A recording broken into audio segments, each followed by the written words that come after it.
I walked into the dining room and immediately felt the weight of every eye on me. But it wasn't the warmth I had hoped for.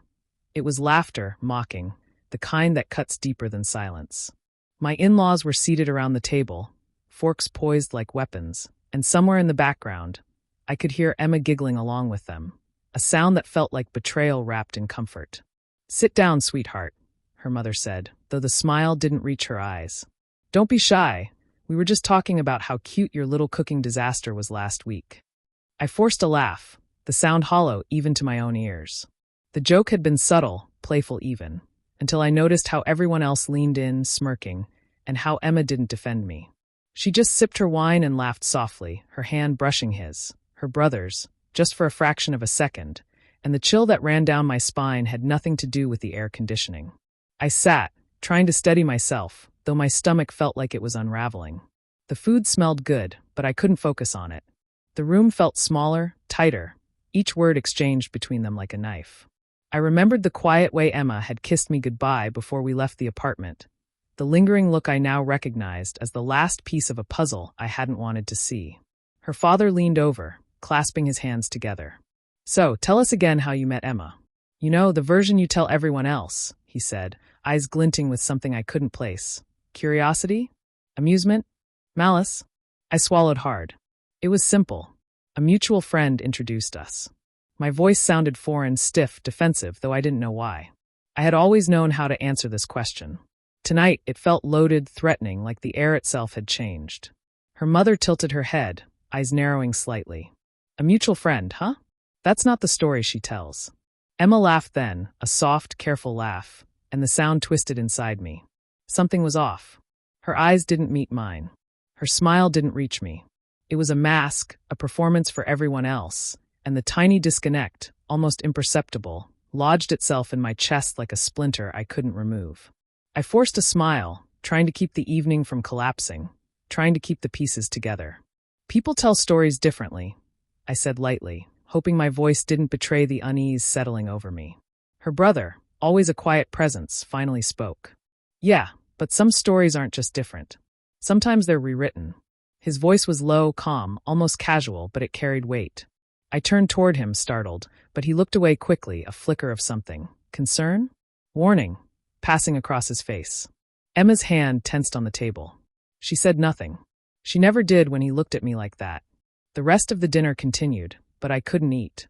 Every laugh, every comment, every glance felt like it was hiding something, like the room was a theater and I had stumbled onto the wrong stage. My mind raced, trying to process the subtle shifts, the way Emma seemed to be distancing herself without words, the way her family's jokes cut deeper than I could have imagined. After dessert, as coffee was poured, I noticed it, a text brief, almost casual, flashing on her phone across the table. My heart stuttered. I tried to ignore it, told myself it was nothing, but the way her thumb brushed over the screen, the way her lips parted in a small, secretive smile, set my instincts screaming. I couldn't contain myself. "Emma," I said quietly but sharply, "who are you texting?" Her hand froze mid-motion. The smile vanished, and for the first time tonight, she looked at me fully. "It's just work," she said quickly, too quickly. I didn't believe her. Not then, not for a second. My mind started piecing together the subtle moments I had ignored. The late nights she claimed were extra work.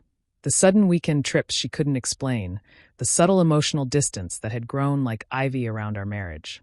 I excused myself to the bathroom, heart hammering, palms slick. Once inside, I pulled out my own phone, my fingers trembling as I accessed her messages, something I had promised myself I'd never do. I shouldn't have had to, I told myself, but the gnawing, insistent fear didn't leave room for hesitation. The messages confirmed everything I had begun to suspect.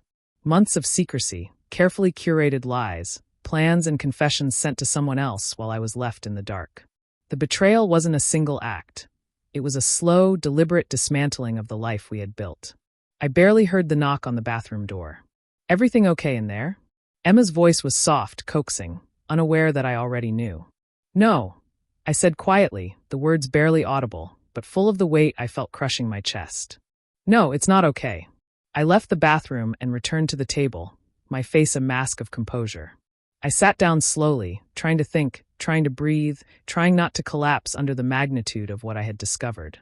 The room was alive with conversation, laughter, the clinking of silverware, but I felt detached, like I was observing through a pane of glass.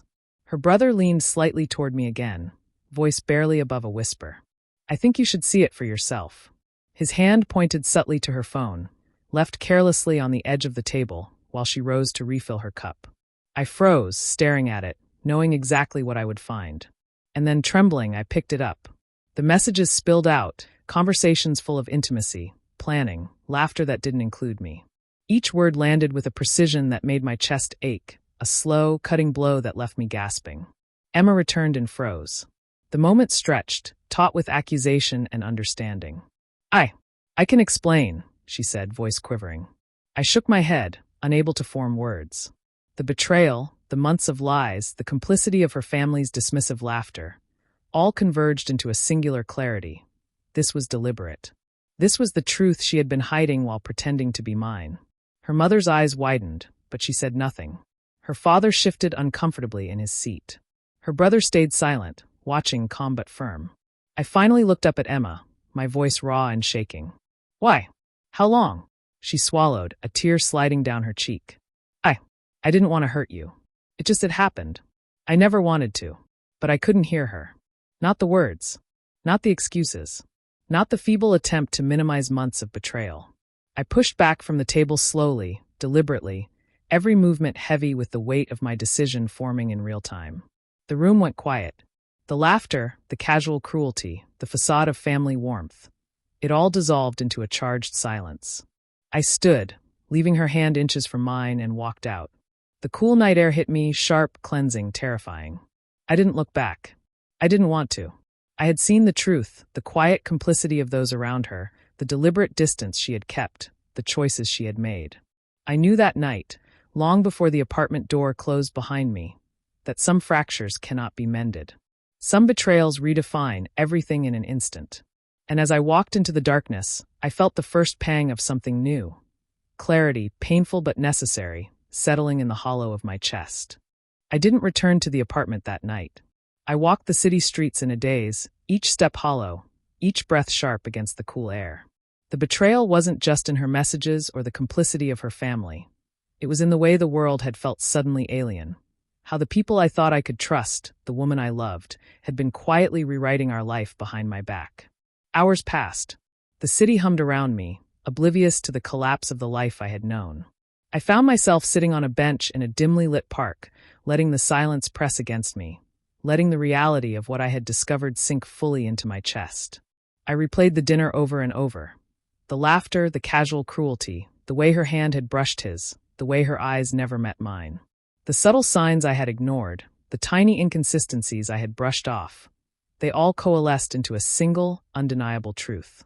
When I finally returned, the apartment was quiet. Too quiet. I opened the door and found her sitting on the couch, her posture slumped, tears streaking her cheeks. She looked up as I entered, hope and fear mingling in her gaze.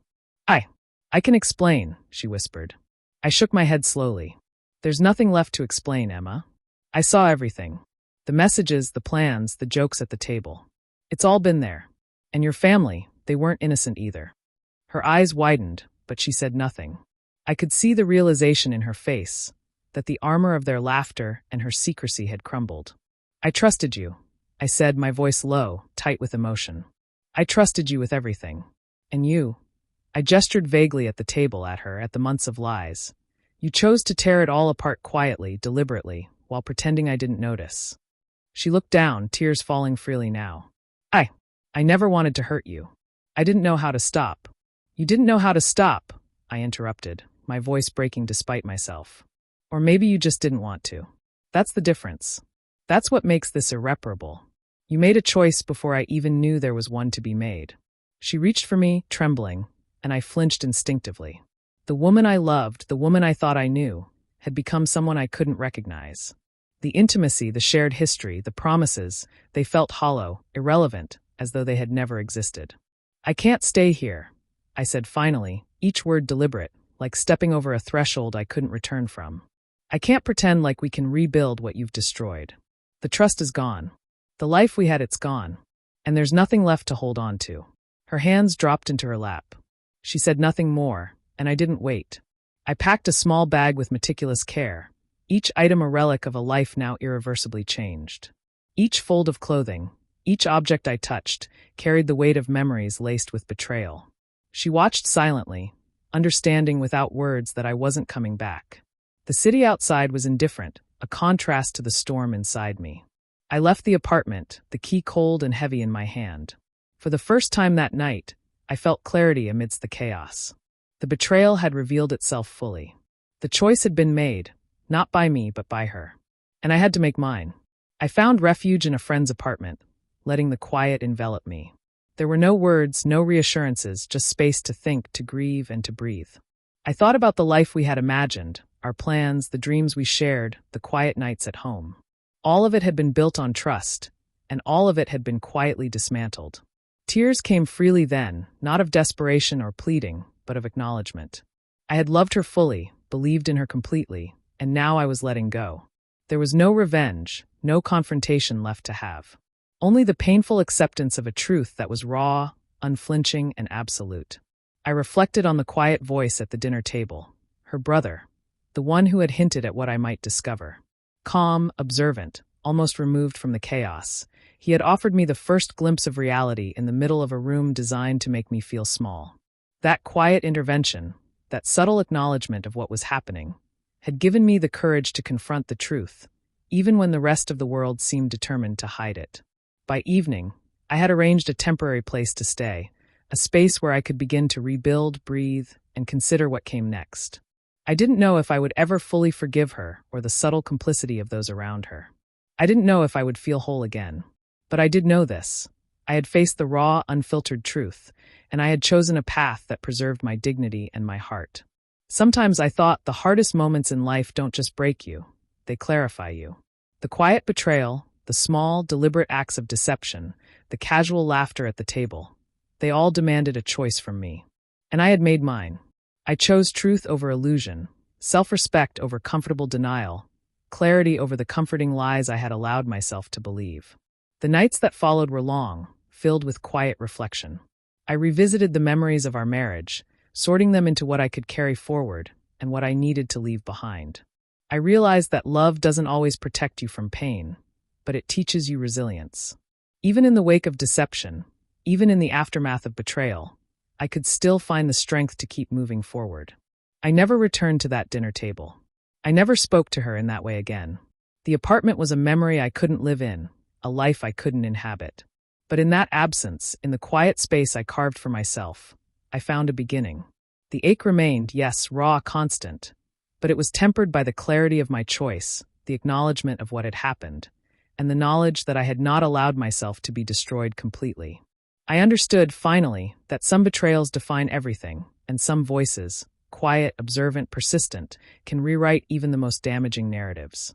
I would carry the pain with me, but I would also carry the lesson, the insight, and the unshakable knowledge that I had chosen myself in the face of deception. As the city lights blurred through my window that night, I felt a pulse of life returning. It was fragile, yes, tentative, but it was mine. And in that moment, the sharp edges of betrayal didn't feel like the end. They felt like a beginning.